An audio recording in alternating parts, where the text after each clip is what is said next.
Hello. Who's here?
That's yours, Colonel. Thank you. Mr. Fisher, another whiskey. Thank you. You can get me one, Kathleen. Then come and sit by me to change my luck. Oh, stop talking. I'm trying to play this hand. The sort of hands you hold play themselves. Eh, Colonel Henslow? Ronnie holds the most amazing cards. The rest are mine. I suppose because I'm your brother, Kathleen, I can't have a drink. That's right. 4 spades. Yes, it was a bad effort on my part. I'm afraid it's Dr. Watson is here, miss. He says he won't disturb the bridge. Thank you, Master. Tell him I'll be with him in a moment. Thank you. Well, the king is here. Put him to me. Yes, sir. Dummy, of course, you had the opportunity of coming in today. Now, what about honors? 4 in one hand and 1 in the dummy, that's 81. Excuse me, sir. This was on the floor. Thanks.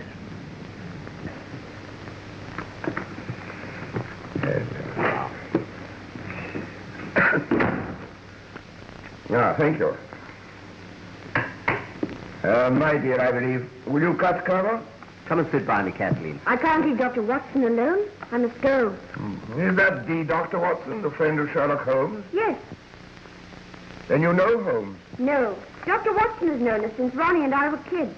But we've never met Mr. Holmes. He's always too busy. I see. I've got 2 aces of spades. But we've used this pack before. Oh, I know. Marston found one on the floor. Yes, but how could he? And it must have dropped out here.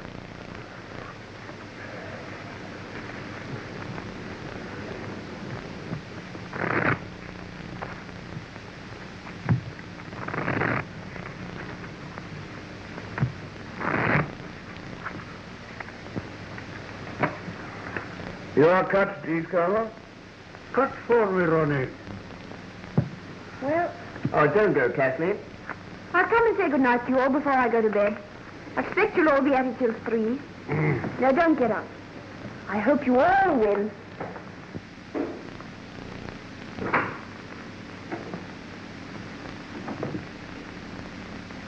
My dear, how kind of you to come. A summons from you comes before even a summons from Sherlock Holmes. It's sweet of you to say so, anyhow. Take off your coat and let me give you a drink. No, thanks. I can't stay. I came for a moment because you sent for me. Well, let's sit down for a minute.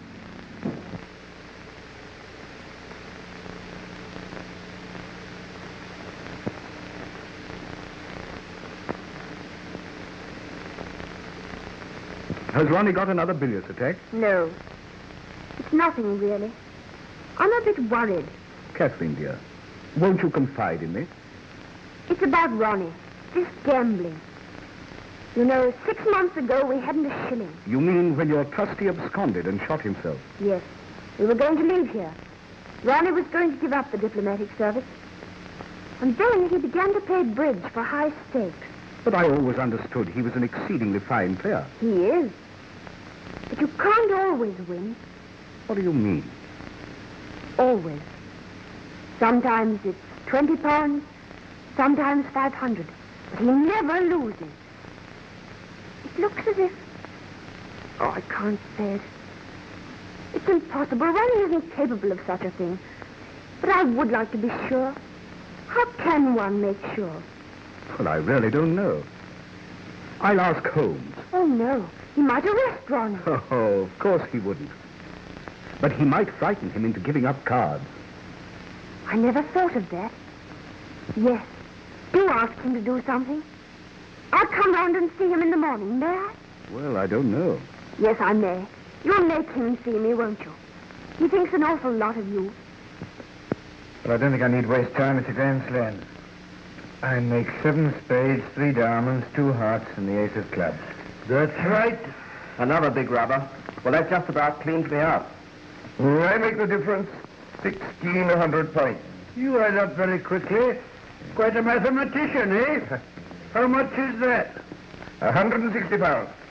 Well, I've lost both rubbers, and so I owe you 255 pounds. We settle up at the end. This is the end.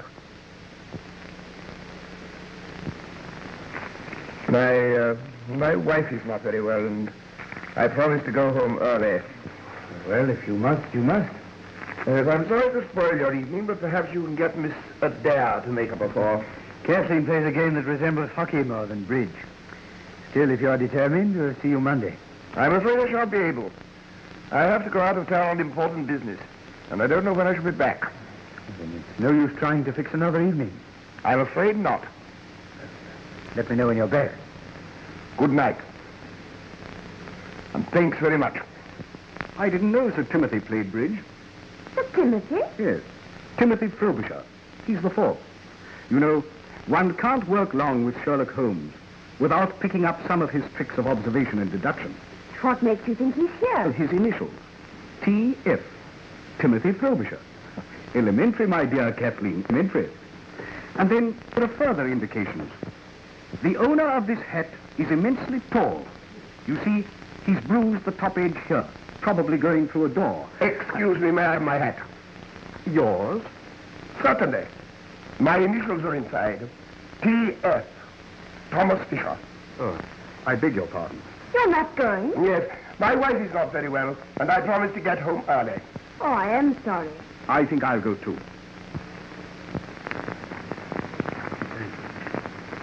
Well, good night, and thanks for playing. Sorry you had such rotten luck. See you Monday. Well, really, I think I better not. I've lost an awful lot lately, and I think I better chuck it for a bit. Oh, just as you like. Well, don't think me rude, but I just can't afford it. That's all right, Eva. Good night, Colonel. Good night.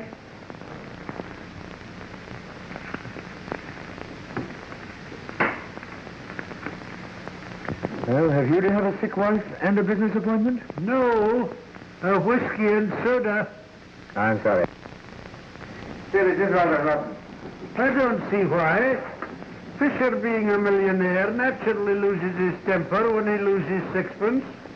And Tony Rutherford is broke. And you think that's all? What else? Oh, nothing, of course. You can always get another 4. Then you'll continue to come. With pleasure. I'm not afraid of losing sixpence. And I'm lucky. I often cut with you.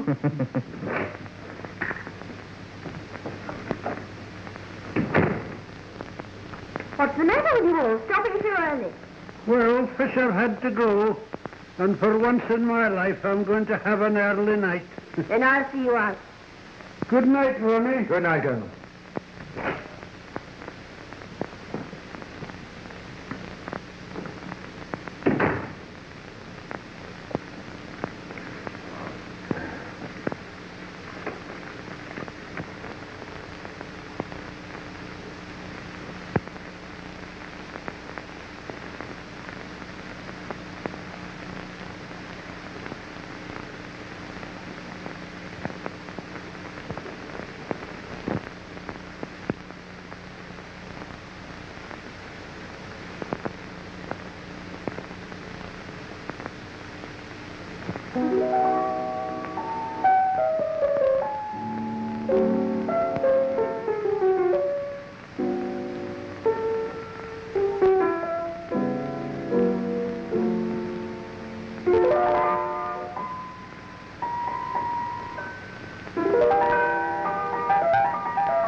you the truth. The truth? What do you mean? I've got to find out the truth. Terribly difficult thing, darling. Ronnie, stop. Trying to explain this ace of spades. Explain this. You know exactly what I mean. When Marston picked it up, you said it belonged to that pet. It doesn't, and you know it. Well, it must belong to some other pet. A hidden duplicate pet. What the devil do you mean? How dare you suggest that God knows I don't want to suggest it. But we were wrong. Then you started playing bridge for high stakes. Look here, Kathleen. We've always been the best of pals. But if you're going to say things like that, Don't you see everything points to it? Oh, I don't believe it. I won't believe it. If I did, I'd rather put a bullet through your head than earn a brotherhood. Yes, Master? Excuse me, sir. A note from the Foreign Office. Thanks. Who brought it? Mr. Missionary. Is he there? No, sir. He said there would be no answer. Thanks. Shall you want anything else, sir? Not tonight, Marston. I shall want breakfast a bit earlier. The foreign craft me at 9:30. Very good, sir. Good night, miss. Good night, Marston. Good night, sir. Good night. Anything serious? Well, if you must know, they want me to go and see some German fellow in Hampstead who'll tell me some official secret which was probably published in last night's paper. Don't go, Ronnie. I've got to have this out with you. I can't believe. Ronnie.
What shall I do with Mr. Holmes's breakfast?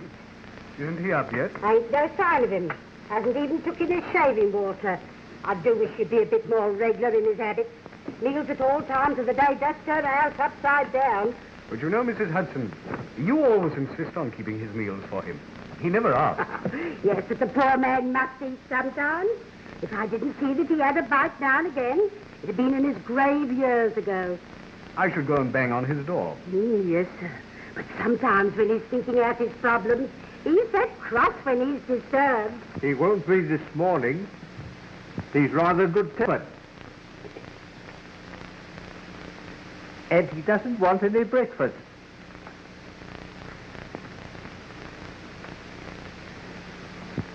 No, Mr. Holmes, you did give me a turn. Well, one good turn deserves another.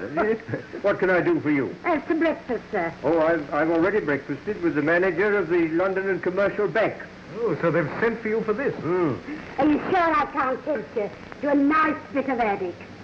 My dear Mrs. Hudson, you've always been a temptation to me, but attic, after a good breakfast, is not. No, you do carry on.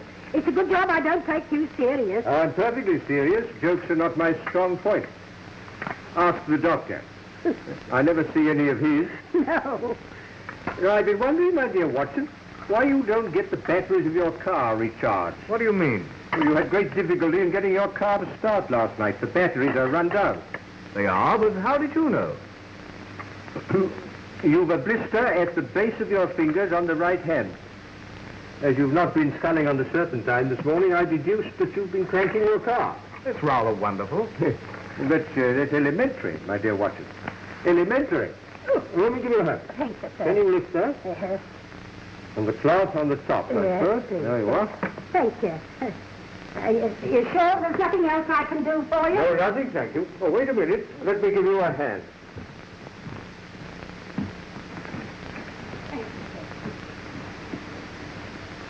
Why have they sent for you about this? It's perfectly simple. A man tries to burgle a bank, is disturbed, kills the watchman, and runs away. I find it very interesting.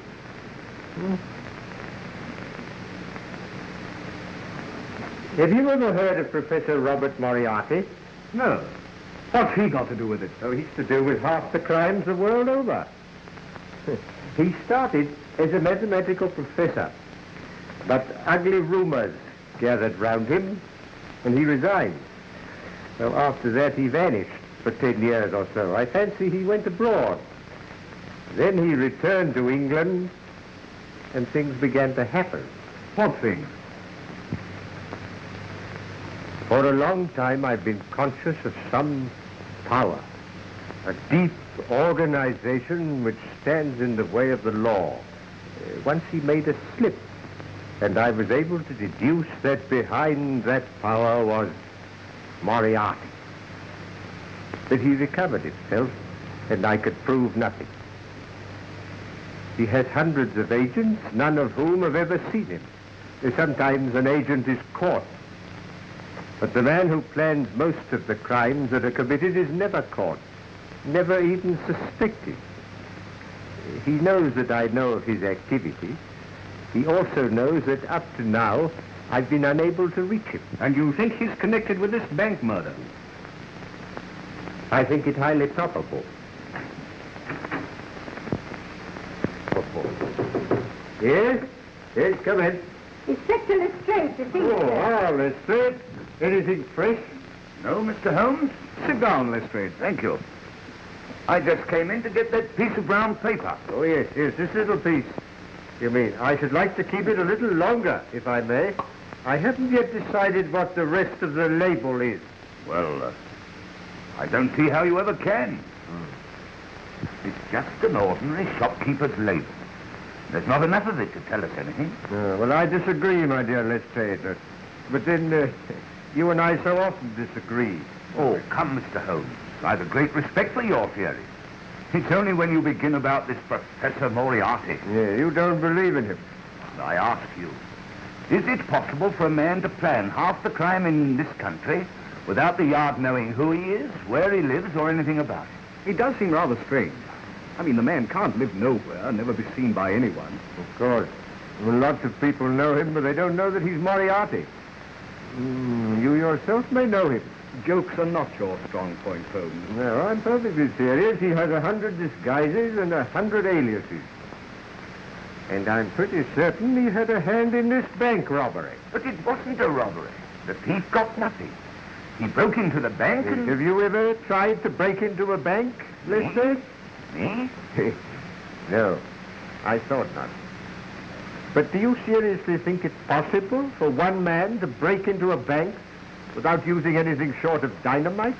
There were no signs of a forced entry. Which might point to the fact of his having an accomplice. Or even two. He got inside. Which doesn't necessarily mean you're Professor. The man was interrupted by the watchman, killed him, got frightened and bolted. And yet, inside the safe, we found this piece of brown paper. 3 people swear it was not there when the safe was shut last night. Then he was inside when he was disturbed. Or before he went inside. He had this paper wrapped round something. You'll observe that this end here is slightly torn and there is a blood stain on it. I therefore deduce that the struggle with the watchman took place first, and he then took his parcel into the safe. Oh, it won't work, Mr. Holmes. It won't work. There was £70,000 of note in the vault. Not one of them is missing. How true. How true. But if you remember, a fortnight ago, an almost similar thing occurred in Berlin. In Berlin? Yes. You should read your Berliner Tageblatt, my dear Lestrade. The strong room of the Reichsbank was entered. The watchman was laid out, happily not killed, and nothing was removed. Very strange, Mr. Holmes. Very strange indeed. It looks almost as if there was a connection. I should like time to think it out a bit. When can I have that piece of brown paper? I'll let you have it this evening.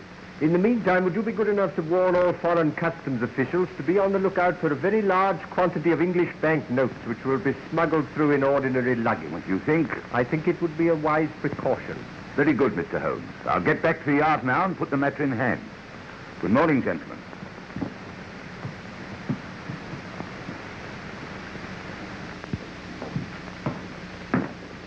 The chief has arrived, sir. Oh? What are his orders? He will interview Mr. Adair himself. Right. Send Mr. Adair in.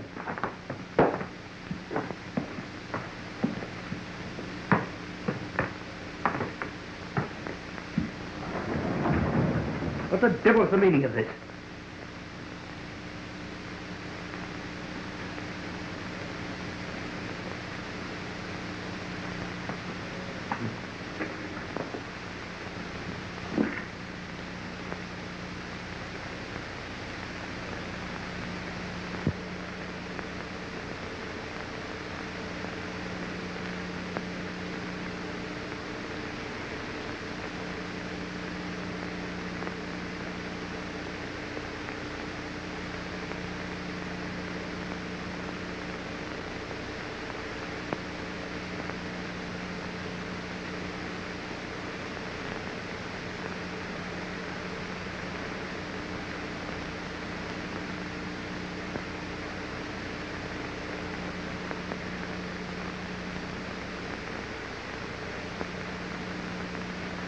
Adair.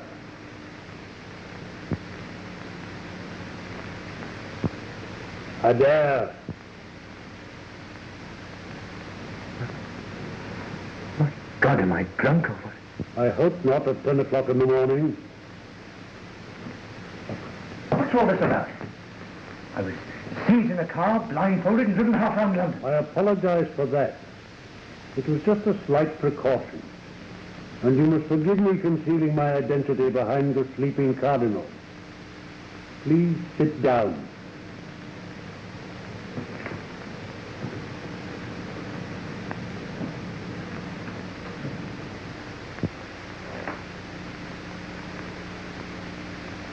Are you Mr.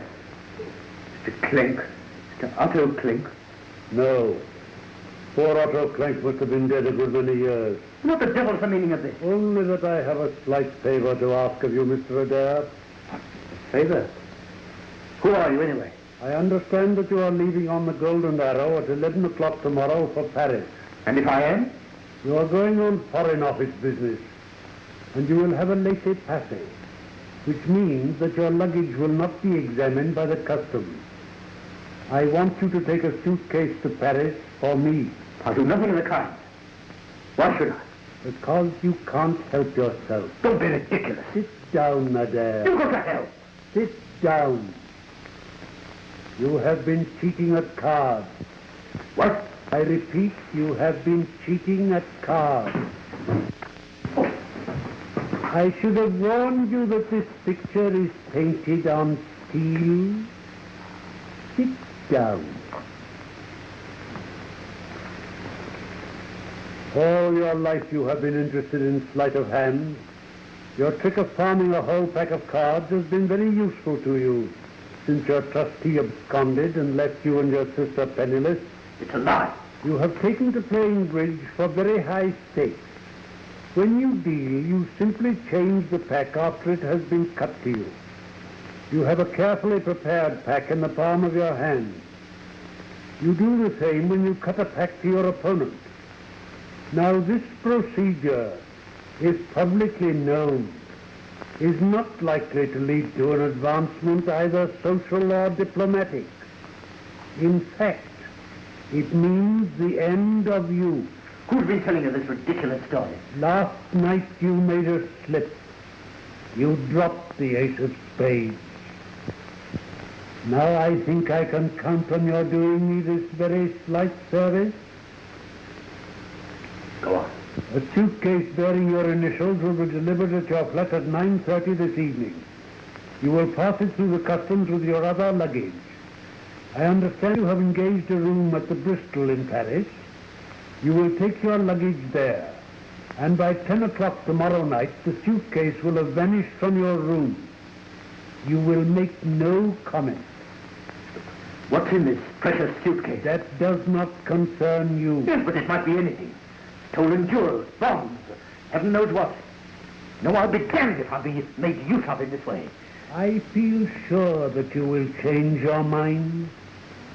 In the event of your not doing so, you will find the only alternative in the box on the table. What do you mean?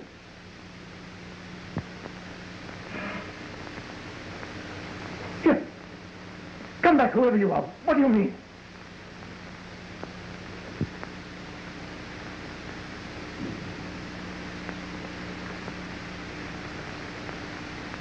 The only alternative. Oh, my God.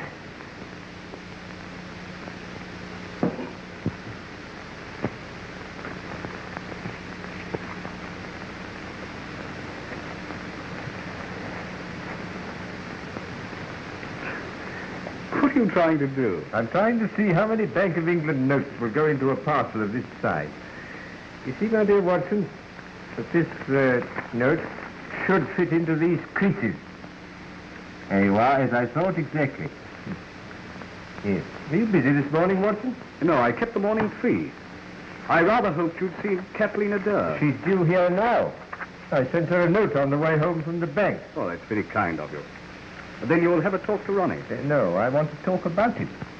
He's in the diplomatic service, isn't he? Yes. And what's that got to do with it? What's got to do with what, Watson? Come in. Mr. Dare to see you, sir. How wonderful of you to have managed it. It's terribly kind of you to see me. Not at all. Won't you sit down?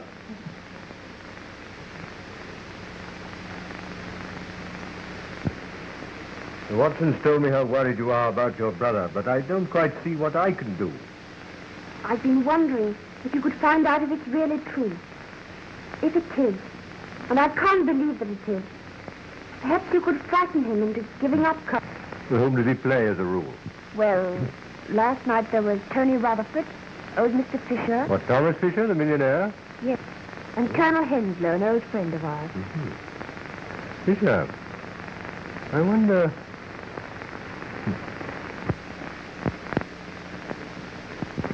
Forgive me, Mrs. Dare, but does your brother travel at all on official business? Quite a lot. In fact, he's off to Paris tomorrow. Ah, I thought so. How long has he known that he would be going tomorrow? 3 or 4 days, I think. Where is your brother at the moment? I don't know. At the Foreign Office by now, I should think. He went out early this morning. They sent a car for him. Oh, do you happen to know where he had to go? I think he said Hampstead. I know it wasn't far. He should be back at the office by now. Yes. Yes. They think a great deal of your brother at the Foreign Office. They used to. But lately he's been playing so much bridge. I'm afraid he's been neglecting his work. Yes, that's a pity. Yes, I wonder if you'd be good enough to ask your brother to come and see me this afternoon. Of course. I'll go round to the Foreign Office now. I might just take him. Why not telephone? He hates being rung up there, and I couldn't explain on the telephone. What shall I do if I miss him? Well, when will you be seeing him? Tonight. He's dining out, and he's bound to come in to dress. Very well. In that case, would you be good enough to ask him to come and see me in the morning before he starts? That's awfully kind of you. Don't mention bridge to it. As a matter of fact, I shall not say a word on that subject myself. But you may rest assured that after he has seen me, he will never gamble again. I can't tell you how grateful I am. Not at all. It's I am grateful to you.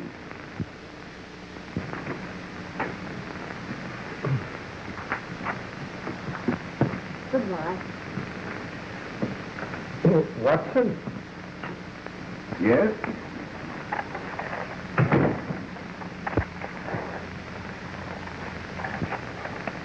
What's all this mean, Holmes? Means, my dear Watson, that the Foreign Office doesn't send a car to take a very unimportant young man to Hampstead.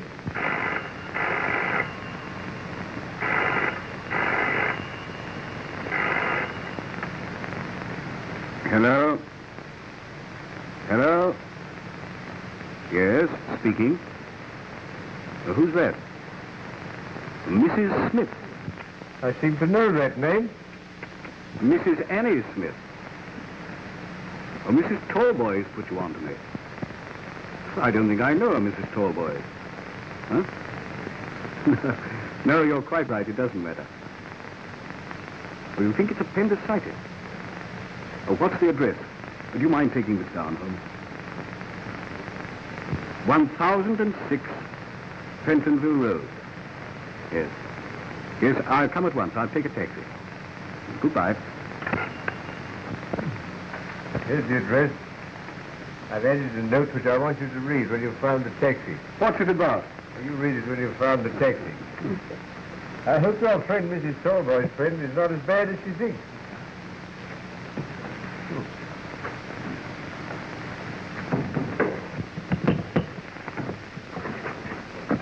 Now, what is it? Please, Master says, can I have Carl's pajamas? They've blown us our line into your backyard.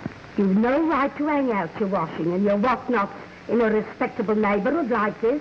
Mother said if you started carrying on about the washing, I wasn't to stand any of your lips.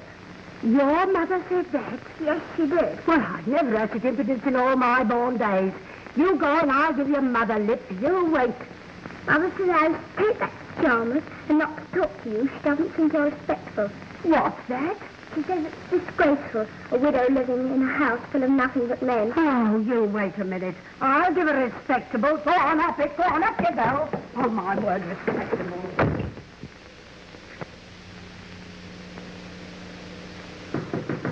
Yes? Come in. Hello.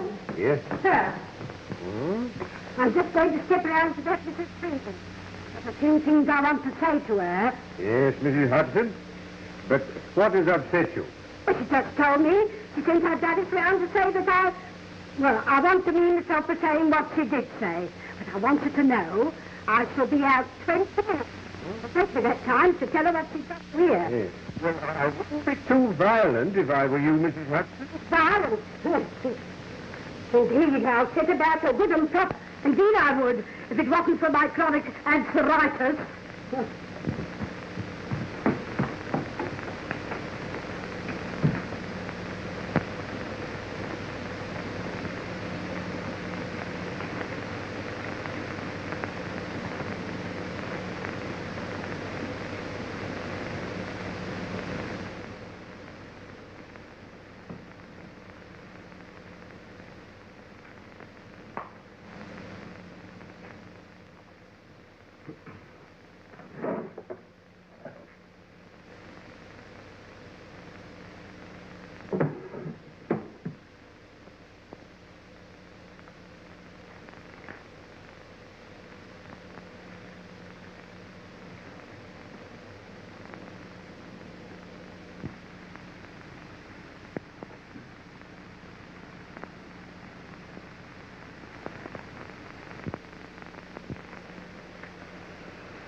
Come in, Professor. You think you know me, Mr. Holmes? Why not? You called upon me once before. On that occasion, your face was completely covered with surgical bandages. But your arrival coincided with the same removal of Watson and Mrs. Hudson. You were a little more original in your methods last time. Today, I recognized the symptoms. I was expecting you, Moriarty. How clever of you, Holmes. Won't you take off your scarf, Professor? Perhaps you're right. This room is rather draughty. Shall we sit down? I'm afraid my method of getting rid of Watson and Mrs. Hudson was a trifle crude. But I had a sudden impulse, and anyhow it served its purpose. Except that our interview will be a brief one. Watson will have read my note in the taxi, telling him to ignore the call and come back here in 5 minutes. In that case, I will be brief. On the 4th of May, 1928, you crossed my path. A dangerous thing to do, Holmes. 8 months later, to be exact, the 20th of January, 1929, you incommoded me seriously. Yes, you made a bad slip in 1929, didn't you? Nearly had you, Professor. And now I find you so constantly in my way that it would be better for me if you were removed. Perhaps what I have to say has already crossed your mind. Possibly my answer may have crossed yours. You stand fast? Absolutely. A great pity, Holmes. I have a great respect for your mentality. A great pity. You're getting in the way of a great organization, the full extent of which even you, with all your cleverness, cannot realize. You wish to put me in the dock. You never will. If you destroy me, rest assured I shall do as much for you. That's very interesting, Professor, but your 5 minutes are up. I fancy I hear the arrival of Watson. May I offer you a piece of advice? Never give way to sudden impulses. They're even more dangerous to you than I am. I read your note, Holmes. I beg your pardon. Did you come to see me? Your friend is in great danger.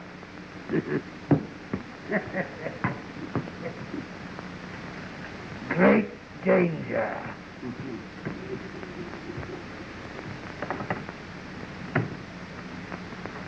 What's the matter with him? It is the draft, Watson. He's feeling the draft very badly at this moment. But who was it? Well, that was Mrs. Smith of 1,006 Penton Bills. Mrs.? Or shall we say, Professor. Oh, the mythical Moriarty. What does he look like? Well, I know no more than you do. Except that the first molar in the left side of the upper jaw is very badly filled with gold.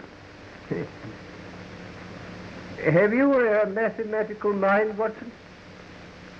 I think so, fairly. Ah. Well, never give way to sudden impulses. They're not good for mathematicians. Moriarty has made the worst slip he's made since January 1929.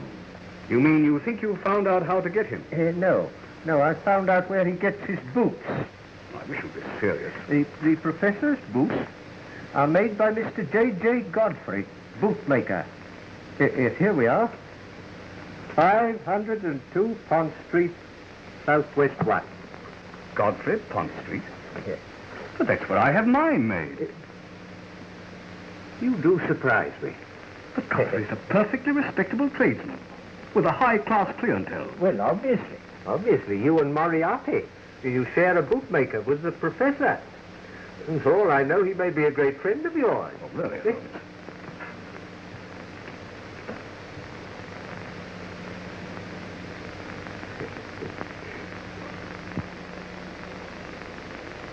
Does Mr. Godfrey make his boots on the premises?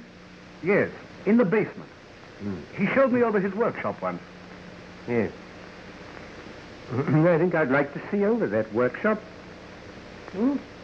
We'll arrange with Lestrade to call there about 8 o'clock tonight. But how can it possibly matter where Moriarty buys his boots? Only that this piece of brown paper, which was found in the strong room of the bank, bears a piece of the label of Mr. J.J. Godfrey, bootmaker. Holmes, you're marvelous.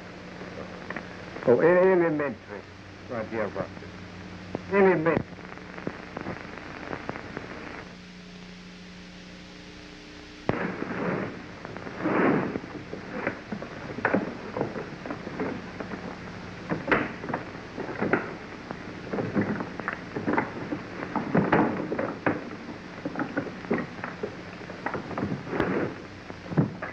That's that. Now what am I to do with it? You will be at Down Street Tube Station at 9 o'clock precisely. You'll take the suitcase with you. Oh, it's all right. There's heaps of time. It isn't 8 o'clock yet. In the main entrance, you'll see a man with a scar on his left temple. He will take the suitcase from you. Yes, sir. The keys? Hello, sir. Looks a good bit of work. Yes, sir. I'm a good workman. Moran, Well, the chief's here. I have just been informed that Inspector Lestrade has left Scotland Yard in a powerful car with police constables number 47, 54 and 83, all of the C Division. They will doubtless call for Sherlock Holmes and that great detective, Dr. Watson. Don't attempt to hide the suitcase. It would look suspicious. And see that everything is tidy. If the police detain you, I have arranged for someone else to take the suitcase. Don't talk, and then come in here, Moran. You heard? Yes, sir.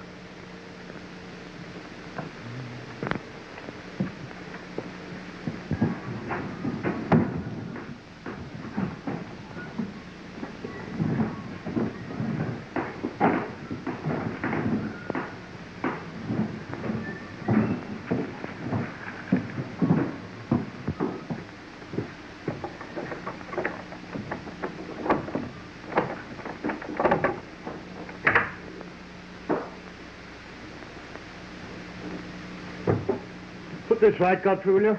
All right, sir.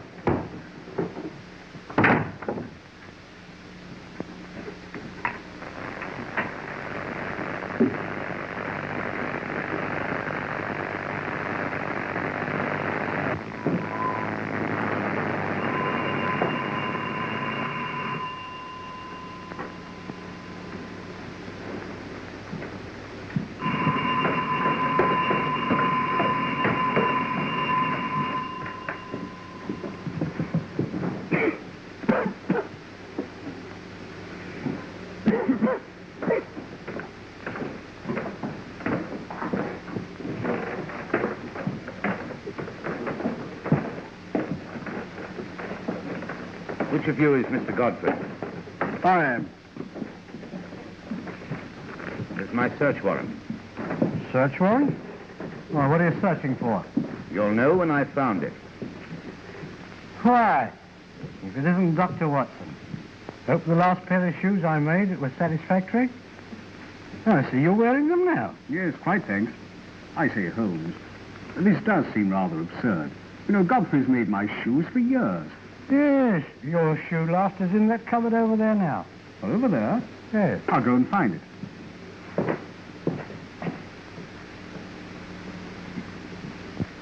I suppose, Godfrey, you know what we've come for. I haven't the slightest idea.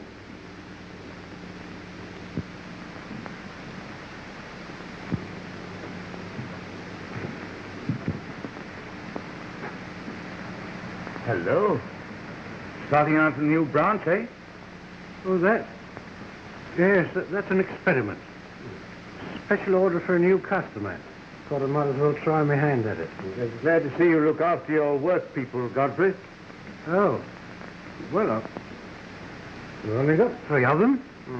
There's Roberts and Williams and his brother here. Yeah. Well, you look after them. The place is properly ventilated. Ventilated? Oh, that. Yes, sir. Yes.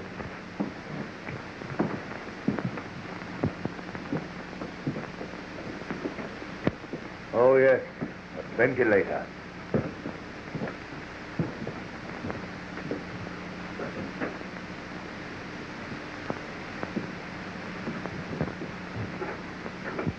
Where's that door lead?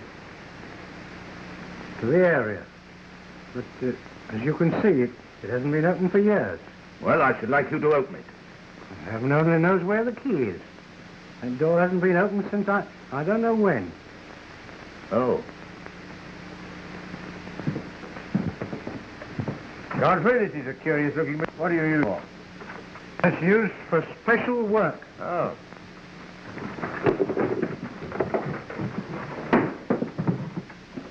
So, you wanted to know what I was looking for, Godfrey. Well, you know now. I was looking for a press that made perfect Bank of England notes. Take them all away.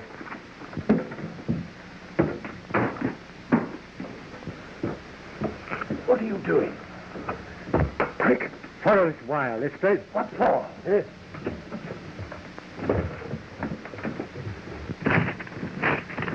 Oh, quick, Lestrade. Help me get this door down. What?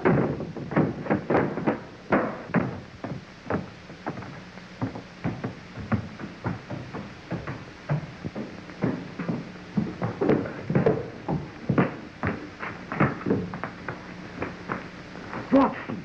Damn.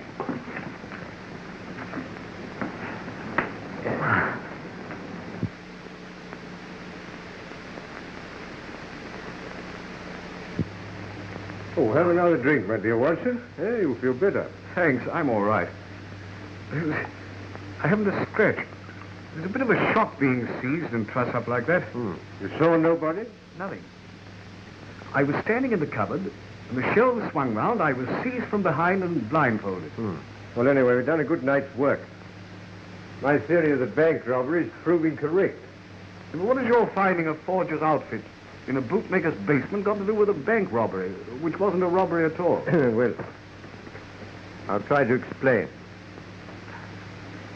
Within a fortnight, the strong rooms of two banks are entered by unauthorized persons and nothing is removed. But in each case, something is taken into the strong room. In the case of the Reichsbank, a cardboard box. In the case of the commercial, a piece of brown paper. Well, they wanted to take the notes away in them. The brown paper had been creased and folded round something.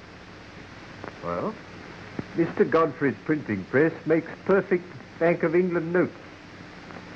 Now, supposing they have an accomplice who gives them the numbers of the notes in stock. They make duplicates. Probably perfect duplicates if my friend Moriarty has anything to do with it. They change these for the real one. Now, the forgeries have to arrive at the bank uncreased and spotless. Hence the brown paper. The real ones can be taken away anyhow, stuffed in the pockets, anything. And the paper discarded. The robbery will not be discovered until two notes of the same number arrive at the Bank of England. And the longer that event is postponed, the better. So what does my learned friend do?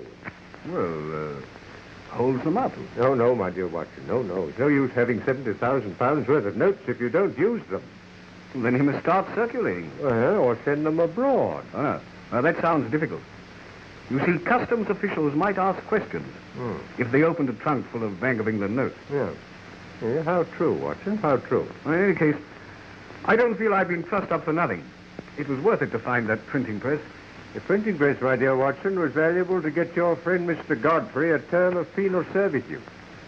But the really important discovery was the suitcase. Suitcase? Yes. You probably didn't observe that on the lid were the initials R.A. I didn't, but what does that signify? Ronald Adair is leaving tomorrow morning for Paris on Foreign Office business. He will have a diplomatic passport and a laissez-passer, which means that his luggage will not be examined. But, well, you can't connect him with... Good heavens, you don't think he's one of the gang? Supposing Moriarty were to threaten to expose his bridge exploit. How should Moriarty know? Well, how do I know things? What time is it, Watson? It's 11:15. Oh. Well, I wonder if we could get hold of Adair now. Oh, I forgot to tell you. Miss Adair sent a message to say that she'd missed her brother at the Foreign Office and that she'd sent him round in the morning. Well, will you ring up now, Watson? Will you, and see if we can get hold of him right away? Yes, certainly. If I'm right, that young man is the one weak spot in Moriarty's armor. If I can get hold of him, Moriarty's wrong. He will stand in the dock tomorrow, and not long after on the gallows.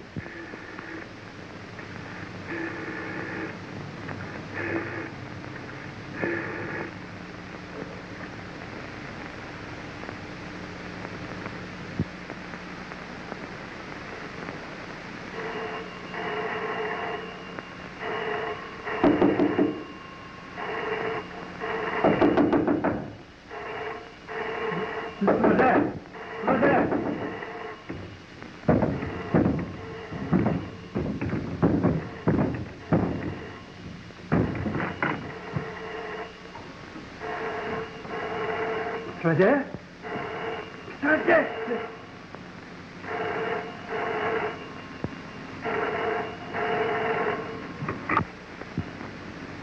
Hello. Yes. You can't, sir. You can't. He's killed. Yes, I've just found him shot through the head. Is it usual for you to go to bed as early as 10 o'clock? Yes, sir. When there's no company. And you heard nothing at all? No, sir. You see, our bedrooms are all at the back of the building. Completely cut off from the rest of the flat. I see. Yes, sir. Thank you. Would you send a butler to me? Yes, sir. You can go too. But surely, Lestrade, considering what I've told you about the bridge party, it was obviously a case of suicide. Then where is the revolver? Well, he must have thrown it out of the window. Well, the bullet didn't penetrate the brain. He may have been conscious for a few seconds after the shot. And his fireplace shows that he'd been burning his correspondence. A good deal of correspondence. Then what about the letter he was writing? I can't make that out. The sleeping Cardinal forced me to... I can't think what it means. Oh, Mr. Holmes. Would you care to examine the servants? The cook and the housemaid neither saw nor heard anything. No, Lestrade. No. You carry on. No, I'll just amuse myself. And we found this on the table in front of him. The sleeping Cardinal. The sleeping Cardinal, now. Where have I heard that name before?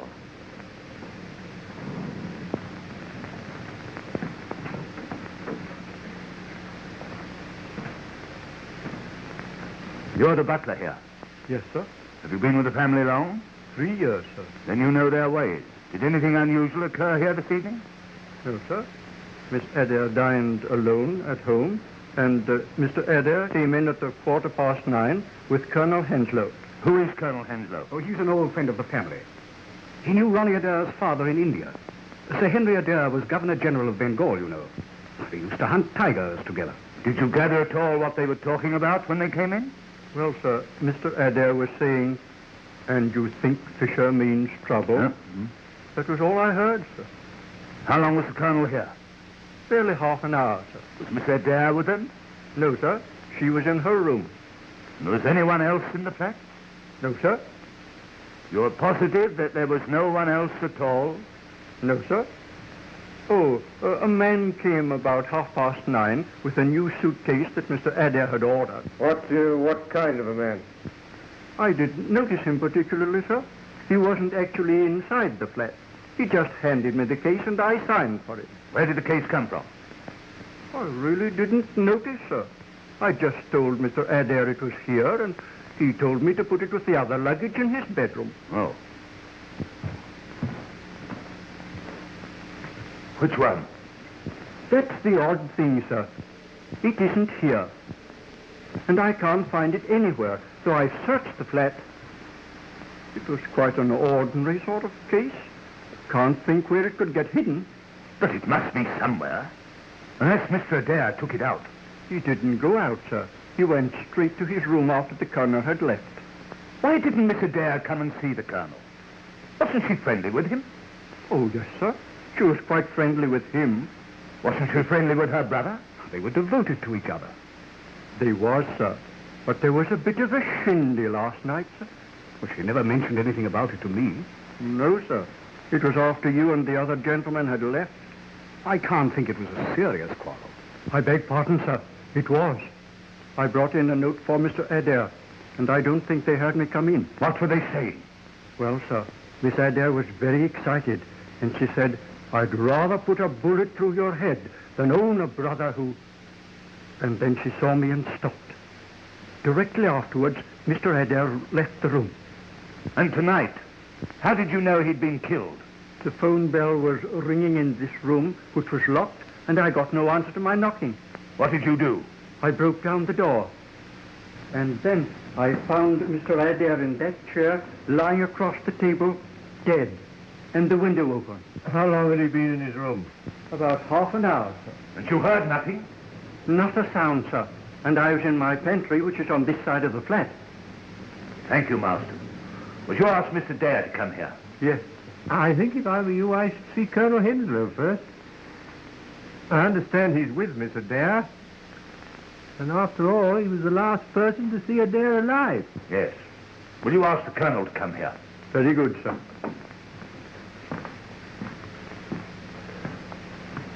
Well, that disposes of your suicide theory. What do you mean? You're not suggesting that Miss Adair... At any rate, she threatened. But the door was locked on the inside. Ah, Colonel. I don't think you know Inspector Lestrade and my friend Sherlock Holmes. Delighted to meet two such famous people. I also am delighted to meet such a distinguished big game hunter. Oh, my hunting days are over. Yes, yes. There must be a great trial to you, of all people. Was it the war? No, a tiger mauled my arm. It turned septic and had to be taken off at the shoulder. I'm lucky to be alive at all. Yes, I'm immensely ignorant about tiger hunting. Tell me, you go out on elephants with beaters, don't you? Pardon me, Mr. Holmes, but I must ask the Colonel a few questions. Yes, all right, let's say, just a minute. I'm very interested in tiger hunting. Well, elephants and beaters are used when royalty and rajas hunt tigers, but they're expensive. Oh, very. You can always tether a goat and wait till the tiger comes for it. Really, Mr. Holmes, I'm pressed for time, and I must ask the Colonel a few questions. Yeah, well, fire ahead, Lester, fire ahead. You were the last to see the deceased alive. Yes, he's been very nervous since last night. He came round this evening and asked me to come back with him for a chat. I suppose you all know what's happened at the bridge party. Yes? One of the players looked like being unpleasant, and Adair wanted my advice. And what was your advice? To do nothing at all. Even if it were true, nobody could prove it. And he was less worried when you left? I think he was, a little. I understand a new suitcase was brought to the house last night. Were you there when it arrived? I believe so. I never saw it, but I heard Ronnie tell Marston to take it into his bedroom. What time did you leave? About 9:45. And within 3/4 of an hour, he was found dead. Surely it's obvious he shot himself. I disagree, my dear Watson. He was murdered. Of course. You don't really think so? Yes, my dear Colonel. I'm certain of it. And what is more, I'm sure you'll all be glad to hear that within 24 hours, I shall not only be in a position to prove it, but I shall have the murderer under lock and key. I'm delighted to hear it. Not that it can bring the poor lad back. You know, Ronnie, with all his faults, was extraordinarily lovable. I feel rather as if I had lost a son. Thank you, Colonel Henslow. I shan't need you any more. Would you mind asking Mr. Dare to come to me a moment? Certainly. Goodbye, Mr. Holmes. Goodbye, Colonel.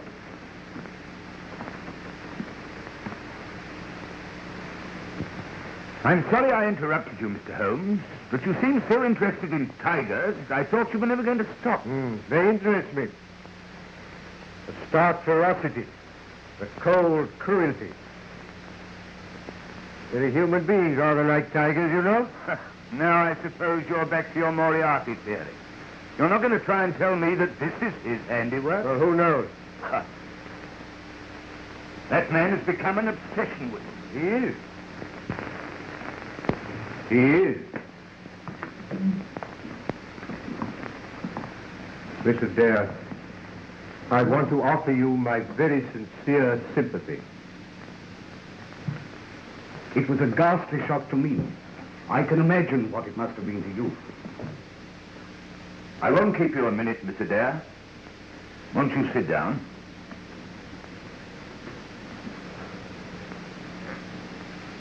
When did you last see your brother? At 6:30.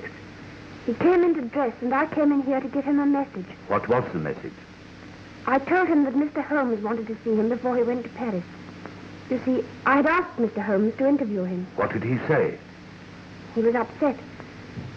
In fact, we had rather a quarrel about it. Another quarrel? You had one the night before. Yes, but this was not so serious. He was merely annoyed that I had spoken to Mr. Holmes. He was very annoyed? Well, rather. He seemed more frightened than annoyed. I couldn't understand. And so you quarreled again? Well, yes. He said I had no business to interfere in his affairs. And did you again threaten to shoot him? Shoot him? What do you mean?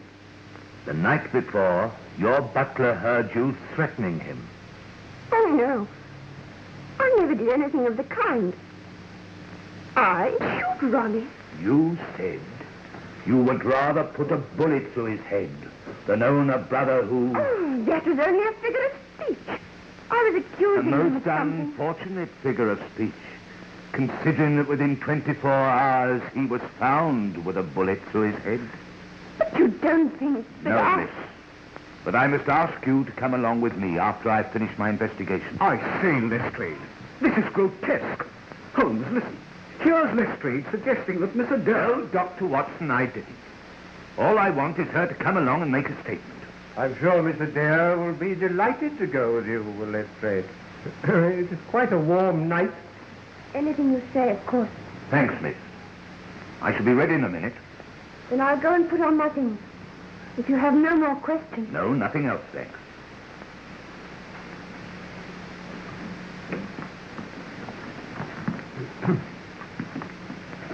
This is outrageous. Well, Mr. Holmes, what do you think? It's really remarkable how many varieties of trees there are in the London parks. Have you ever noticed what remarkably fine specimens? Really, Mr. Holmes, you're a most extraordinary man. In the middle of an investigation like this, you begin talking about trees. Holmes, you've heard Lestrade's ghastly accusation. Surely it was suicide. He burned his correspondence. I don't think he did. These are the ashes of, I should say, at least a dozen packs of playing cards. Because he was afraid Fisher was going to expose him. My dear Watson, as I've already told you, this was murder. And it was committed from outside this room. What? Shot through the keyhole? Ronald Adair burnt those playing cards, and they caused a great deal of smoke. He opened the window and sat down to write that confession. And the moment he sat down, he was shot from outside. But how? From this height, you can hardly see the street. He would have had to have been hanging out of the window. And he wasn't. He was sitting in that chair. And you're suggesting that somebody stood in the middle of Park Lane between 10 and half past and fired a rifle? It would have had to have been a rifle to carry as far as this. And that nobody saw or heard anything, though there must have been hundreds of passers-by. Yes, passers-by there undoubtedly were. But as you've doubtless already ascertained, there were no police about. I beg your pardon, Mr. Holmes. There are always police about. There were a couple on point duty at Stanhope Gate. I find on inquiry that 3 separate disturbances occurred at precisely 10:15 in this neighborhood tonight. A lot of roughs who are not accustomed to frequent the public house round the corner refused to leave and were ejected by the police. A young woman drove a car into a lorry about 100 yards up the road, and there was a false alarm of fire in Harford Street. It's curious that all these things should have been absolutely simultaneous. But even supposing the police were occupied, you can't stand and fire a rifle into a Park Lane window without somebody having seen and heard something? How true. Do you know a hornbeam when you see one? A hornbeam? There are some remarkably fine specimens in the park. What is a hornbeam? The Latin name is carpinus. They're common in the temperate zones of Asia and some parts of southern England. It looks like a beach, but it isn't.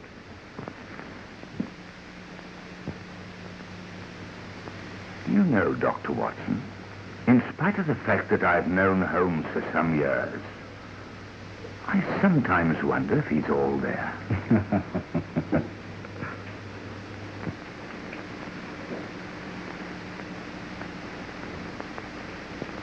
Put this in your mouth for a few minutes. Huh?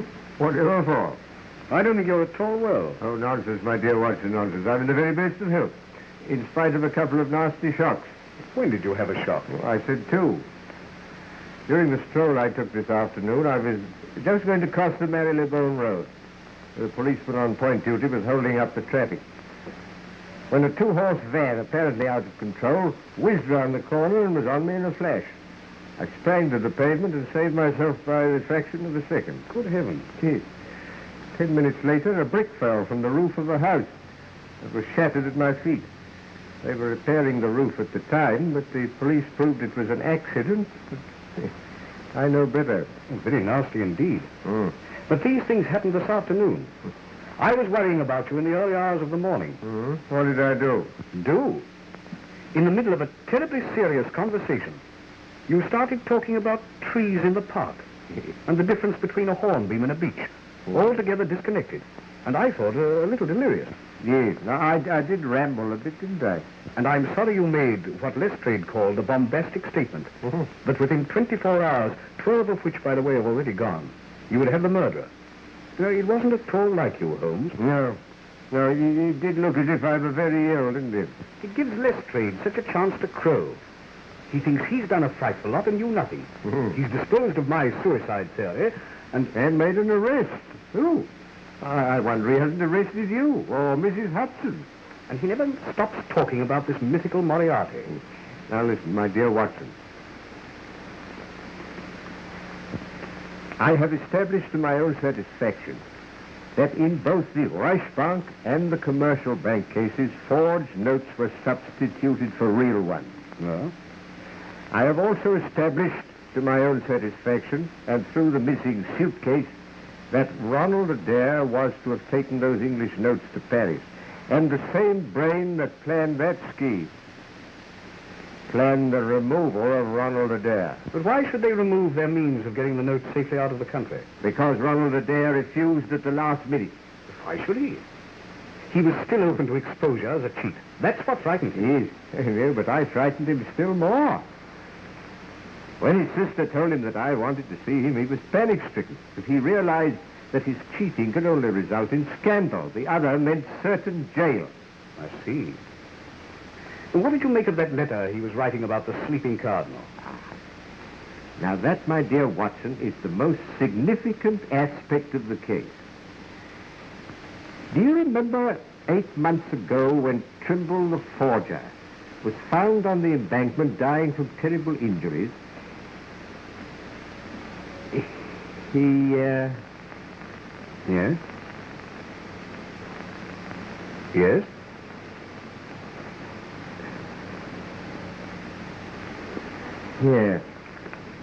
Yes. Now, you mustn't forget your appointment. Appointment? Yes, it's necessary for me to remain alone a little while. So you, my dear Watson, are going to Euston. Euston? Whatever for?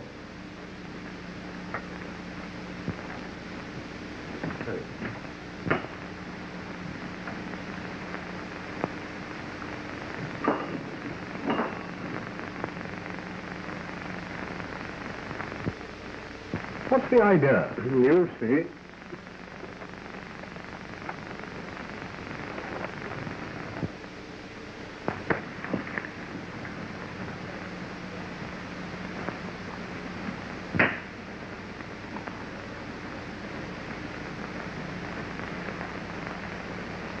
You're going to have a busy night. Now, I want you to put on your coat and hat, take a suitcase, you needn't pack anything, get a taxi, and make a great fuss about getting it. Call Euston to the driver and tell him if he doesn't hurry, you'll miss the Scotch Express. The Scotch Express? Yes. You'll be followed. The moment you get to Euston, pay off the taxi and rush round to the booking office.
This is a bit too thick. My apologies, Mrs. Hudson. Once again, you've proved yourself far above ordinary women. Well, Mr. Holmes, I did as you told me to. I moved the statue every few minutes when suddenly the whole blooming thing falls on top of me. But you've done very well, Mrs. Hudson. Very well. Lestrade, bring in the prisoner.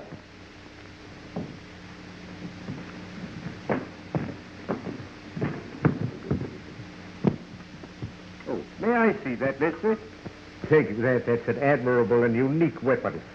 Absolutely noiseless and of tremendous power. Crikey. I knew von Herder, the German mechanic who constructed it to the order of Professor Moriarty. I've known of its existence for some time, but I've never handled it before. Ah, Watson, I've just been murdered. Perhaps you'd like to see who my assailant is. As I thought. But Holmes, that's Colonel Henslow. And what are you charging me with? Why, for the attempted murder of Sherlock Holmes, of course. No, Lestrade, I shall not appear in this. To you, and you alone, belongs the credit for this remarkable arrest. With your usual happy mixture of cunning and audacity, you've got him. Got him? Got who? Well, the man who climbed the tree in the park last night. A hornbeam, to be correct. And shot Ronald Adair through the open window of this flat in Park Lane. Has it occurred to you, Mr. Holmes, that it must be rather difficult to climb a tree and shoot anyone when one only has one arm? Ah, yes, I'd forgotten. Your left arm must be causing you great inconvenience. Yes. Lestrade, I wonder if you'd be good enough to free it for the Colonel. Hello? What's the game? Let me introduce you to Professor Robert Moriarty. The mythical Moriarty, my obsession. I warned you when you called upon me yesterday that sudden impulses were dangerous.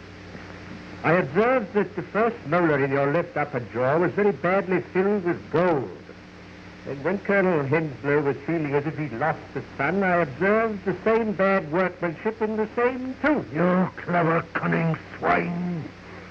You think you've got me and you're safe. But you're up against an organization, Holmes. They'll get you. They'll destroy you. I might even do it myself.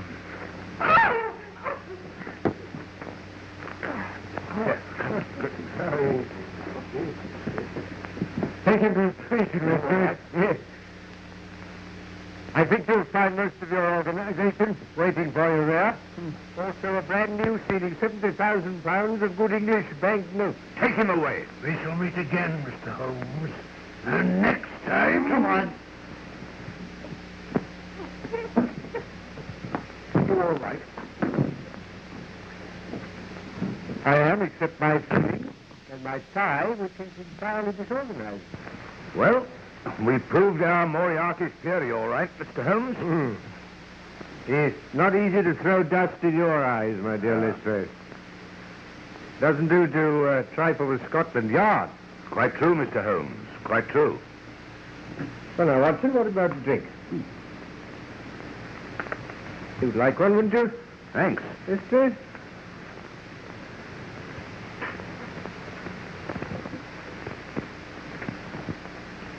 I can't think how you managed to discover these things, Holmes. I saw nothing that could have put you on the track of the murderer. On the contrary, my dear Watson, you've seen everything. Except the tree, which I told you about, but you were unable to make the necessary deductions. I knew about the existence of that air gun. I found evidence that the tree opposite the flat had been climbed. By issuing a threat in front of Colonel Henslow, I made certain that during the 24 hours he tried to silence me as he silenced Adair. Hence your little trip to Euston, Watson. And my placing a bust of myself in the window, which Mrs. Hudson moved occasionally to make it appear lifelike. I knew that Moriarty couldn't resist such an opportunity. But what gave you the idea, Mr. Holmes? Colonel Henslow himself. Yes, in the conversation I had with him, the irrelevant one about tigers, Watson. You can always tether a goat as a bait and wait till the tiger comes. Oh.